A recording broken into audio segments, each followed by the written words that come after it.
It's 2 a.m. and you're staring at a screen that hasn't lit up in hours. You've read the last message they sent you maybe 40 times. You've typed something out, deleted it, typed it again. And here's the part that doesn't make sense. The worse they treat you, the more you seem to want them. The colder they get, the warmer you burn. You know somewhere underneath it all that this person is not good for you. Your friends have told you. You've told yourself. At 3 a.m, you've made the decision to walk away 100 times. And by noon the next day, you're checking your phone again. So what is wrong with you? Nothing is wrong with you. That's the unsettling truth at the center of this video. You are not weak. You are not broken. You are not addicted to drama. You are running a piece of ancient software that was installed in your brain long before you were born. Software that was never designed to make you happy. It was designed to make you chase. And tonight, we're going to take it apart, piece by piece, until you can see exactly how it works. Because the moment you can see the trap is the moment it starts to lose its grip on you. Let's start with something that should be obvious, but isn't. Rejection is supposed to push us away. Think about it. If you touch something hot, you pull your hand back. If a food once made you sick, the smell of it turns your stomach for years. Pain is a teacher. Its entire job is to make you avoid the thing that caused it. So when someone rejects us, when they pull away, go quiet, choose someone else, the logical response should be simple. We should want them less. The feeling should fade. We should, slowly, move on. But that's not what happens. Not even close. Instead, something strange takes over. The person who is slipping away becomes the only person you can think about. Their silence gets louder than anyone else's voice. You start reorganizing your whole world around the faint hope that they might come back. You replay every moment. You hunt for clues. You wonder what you did wrong, what you could have said, what you could become to make them want you again. The less they give you, the more you need. And here's what makes it truly strange. It's often not even the people who treated us best that we can't let go of. It's the ones who kept us guessing. The ones who were warm one day and distant the next. The ones who never quite let us feel safe. We don't ache the most for the love that was steady and certain. We ache for the love that was almost. Why? Why would a brain and organs shaped over millions of years to keep us alive be built to chase the very thing that's hurting it? To answer that, we have to look inside the brain of someone in the exact moment their heart is breaking.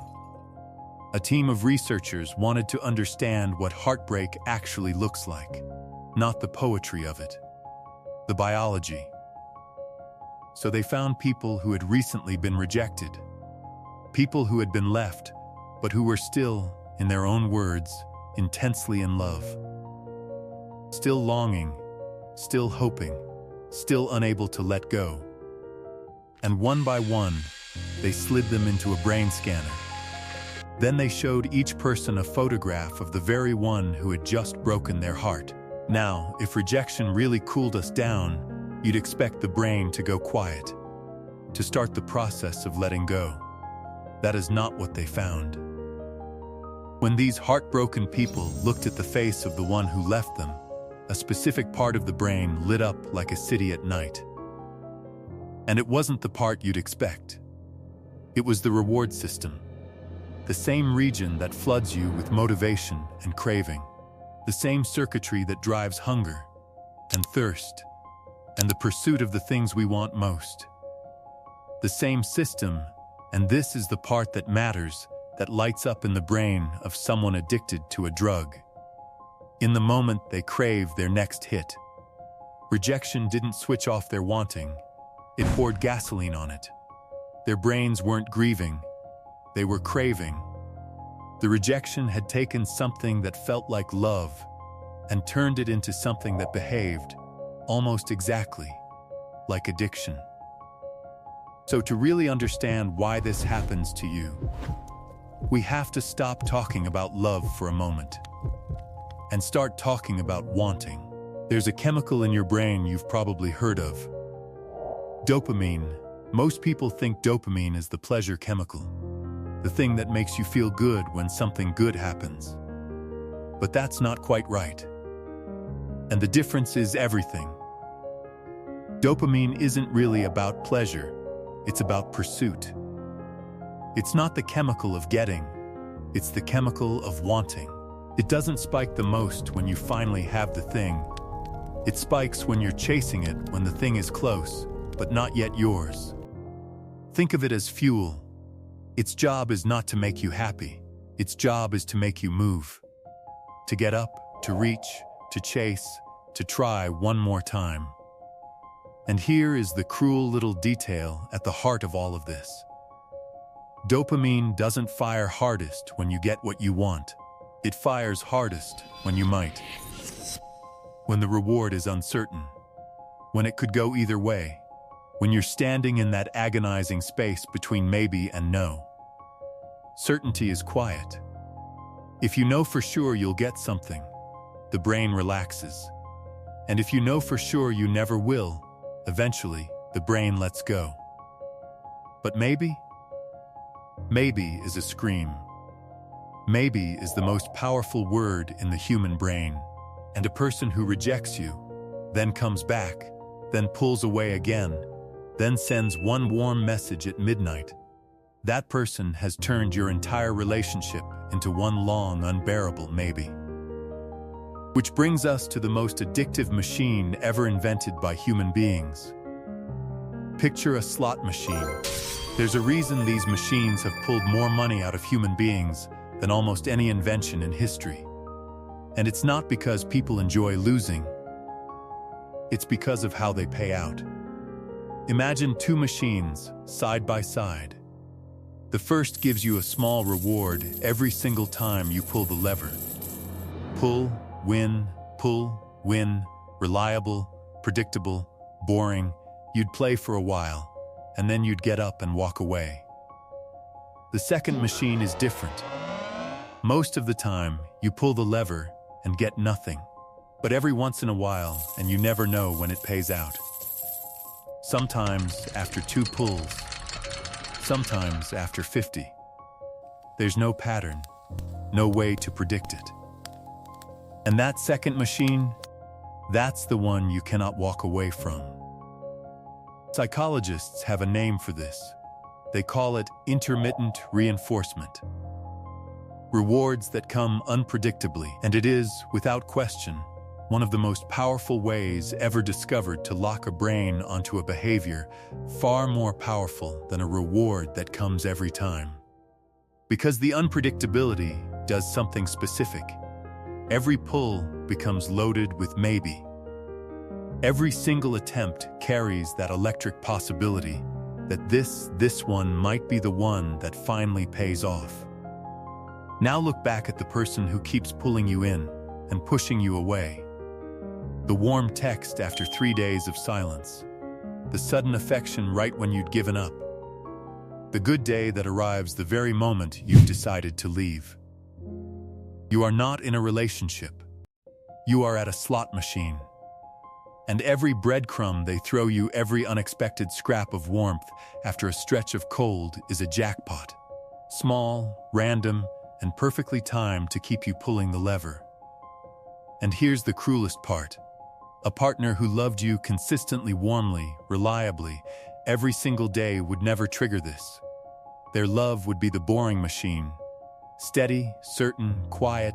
It's the inconsistency that hooks you. Not the love, the uncertainty. But this raises a deeper question. Why? Why would we be built this way? Why would evolution hand us a brain that chases the people who hurt us?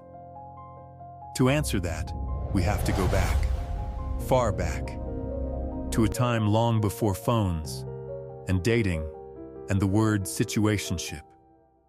For almost the entire history of our species, survival depended on one thing above all others: connection, the ability to find a mate, to form a bond, to not be alone. And winning someone over was rarely instant. It took effort, persistence, the willingness to keep going after someone, even when it wasn't certain they'd choose you back. Imagine two of our distant ancestors. The first, the moment they faced any rejection, simply gave up. Shrugged, walked away, felt nothing, moved on. The second, when they faced rejection, felt something flare up inside them. A pull, an ache, a drive to try harder, to return, to win that person over. Which of those two do you think became your ancestor? The one who kept going, every single time. We are the descendants of the persistent, the ones who didn't let go easily, the ones for whom rejection didn't cool the fire, it fed it. That ache you feel when someone pulls away is not a malfunction. It's not weakness. It is an inheritance. A survival tool passed down across thousands of generations that once kept our ancestors reaching for connection instead of giving up on it. The problem is, that ancient tool can't tell the difference between a worthy challenge and someone who is simply, quietly, not good for you. It only knows one thing: they pulled away. So chase. It was built for a world that no longer exists, and today it misfires, constantly pointing all that ancient, powerful longing at exactly the people we should be walking away from. And this is where it gets dangerous. Because when you don't understand this system, it runs your life from the shadows. You start mistaking the intensity for love. This is the trap that catches almost everyone. We've been taught that the strength of a feeling tells us how right it is. That if it's overwhelming, if it consumes us, if we can't eat or sleep or think, then it must be love. Real love. The big kind. But what you're often feeling in those moments isn't love at all. It's activation. It's a nervous system on high alert. It's the alarm of uncertainty, the chemical storm of maybe, the withdrawal of an interrupted reward. And we feel all of that, and we call it passion. The calm, steady person who is genuinely good for you, they don't set off the alarm. There's no uncertainty with them, no anxious checking, no electric maybe. And so a brain trained on slot machines feels that calm and mistakes it for boredom. We learn to read peace as the absence of love and chaos as the presence of it. That's how people end up walking away from the ones who treat them well and running back again and again to the ones who keep them guessing. It's how a person can lie awake for months, sometimes years, haunted by someone who was never really there for them at all. Not because that person was so special, but because the relationship was never allowed to finish. It stayed open. Unresolved, a door left ajar. And the brain cannot stop pushing on a door that won't fully close.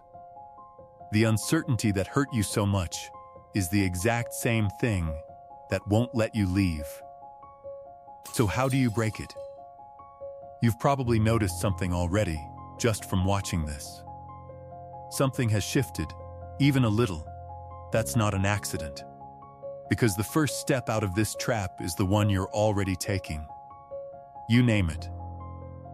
When the ache hits next time, when someone pulls away, and you feel that old, familiar pull to chase, you'll have words for what's actually happening. You'll be able to stand back, even for a second, and say, "This isn't love talking. This is the slot machine. This is the maybe. This is ancient software, doing exactly what it was built to do." And the moment you can name it, you create a tiny gap, a space between the feeling and the action. And in that gap is something you didn't have before. A choice. The pull won't vanish. It's millions of years old. It doesn't disappear just because you understood it. But it changes. It goes from being a command to being a feeling. Something you can simply notice and let pass. Then you can start asking a different question. Not how do I make them want me, but how do I actually feel around this person? Not in the high moments of getting them back, but in the long, quiet stretches in between. Anxious? On edge? Always waiting for the next sign? Because here's the truth the slot machine never wants you to know. The right kind of love does not feel like gambling. It is not a coin toss. It is not a door left ajar. It does not keep you up at night, refreshing a screen, wondering where you stand. It feels like certainty. It feels like calm. It feels at first almost too quiet. Because your brain has spent so long mistaking noise for love. That quiet isn't the absence of love. That quiet is what love was supposed to feel like all along. The chase was never the love. It was just the wiring. And now, you can see the wires. So the next time that screen stays dark at 2 a.m. and you feel that ancient pull to chase the silence, remember what you learned tonight. You were never weak. You were just running someone else's software. And from here on, you get to decide whether to run it at all.